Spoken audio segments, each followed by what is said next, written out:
All right, guys. Joe McDonough here for CagesidePress.com. I am joined by undefeated Punahele Soriano over at Extreme Couture. Puna, how are you? Obviously coming off a huge knockout. Had some time to kind of sit back, relax. What's the emotions like? Pretty calm now. For a while, it was just I was cooped up in the hotel. We are stuck there for like 5 extra days, and it feels good to be back home. I've just taken these last 2 or 3 days that I've been home to just lay around, lounge around, be lazy, and I'm ready to get back into the gym now.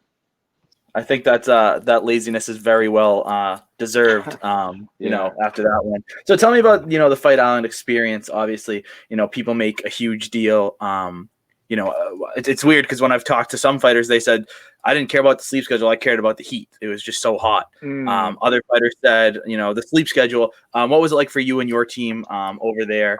What was your experience like? Yeah, it was a great time overall. The heat was fine. It was really nice. It was about 75 the whole time for us. So the sleep thing was weird. I felt like I never picked up a good sleep schedule there, but I was always just taking random naps that kind of just helped me, I don't know, just survive Yeah. through it. It's almost weird now because like it's almost more messed up now that I'm at home than back there. So what was your team's plan? I know you said, like you said, you never really got accustomed to it, but was it to stay on Vegas time? Was it, what was what was it like? What times were you supposed to go to bed? What time were you supposed to wake up? Mhm. All that stuff.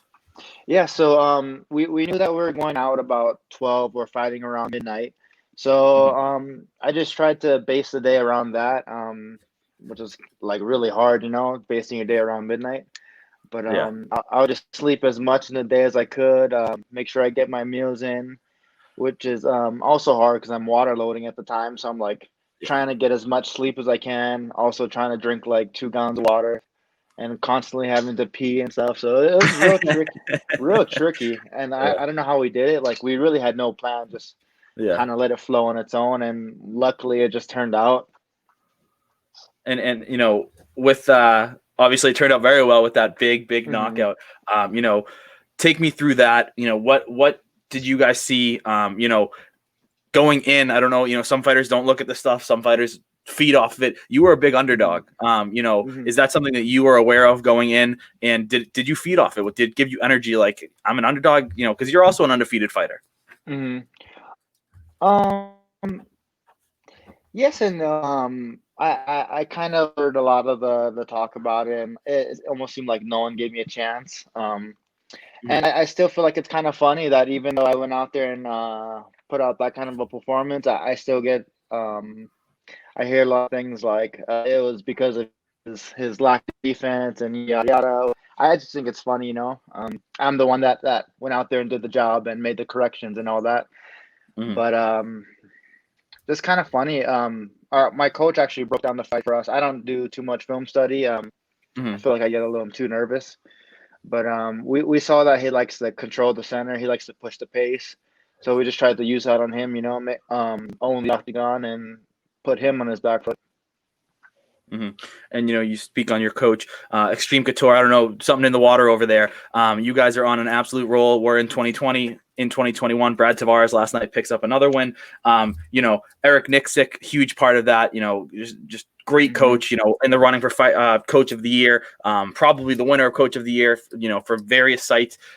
Speak on just being in the gym with a guy like Eric Nicksick, and even just the whole team over at Extreme Couture. Not even just Nicksick. Yeah. So it's funny. Like Eric's always always there and running practices and stuff, and he's always been there for all of us. But the first guy to actually kind of pick me under his wing was Nate Pettit. He's always in my corner. He's actually the one who had the mic. Um, from the day I stepped foot in Extreme Couture, he kind of just took me on and kind of started holding for me, started coaching me, got me a job at a club down here, and for whatever reason, we're polar opposites. He's this redneck country guy, and I'm this guy from Hawaii. But for whatever reason, like we mix really well.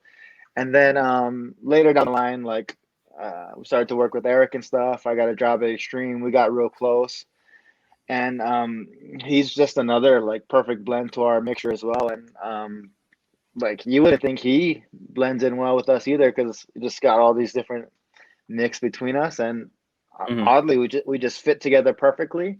I can credit to Eric, because you wouldn't think he meshes up well with like Francis, like what do Yeah, they have yeah, in common? But they've got a great relationship. yeah. So Absolutely. yeah, I look forward to that. I look forward to seeing that. Yeah, I mean, Eric holding pads for Francis, I always think that's, hilarious when I see the, yeah. Instagram videos and all of that stuff. So you were just on Fight Island. Obviously, it's something that, down the line, you're only 28 years old. Down the line, you can say that you fought on, in this historic time period where, I mean, Dana White went and, bought an island and all this stuff. What would you say was the more impressive performance? Max Holloway versus Calvin Kattar, or Dustin Poirier versus Conor McGregor? Oof, man, I don't know. They both left me pretty speechless. It was kind of funny for the Max bout. It was such a great performance. I actually felt bad to call myself Max's friend, because I thought it was going to be like competitive, and that's crazy to say, thinking that like Yeah. Calvin Cater's in a fight and it wasn't competitive. Like Mhm. that's just insane, I but know. it Yeah. happened. So maybe I'll go with Max. Yeah. Yeah, I mean, as a Boston native, I'm sitting there.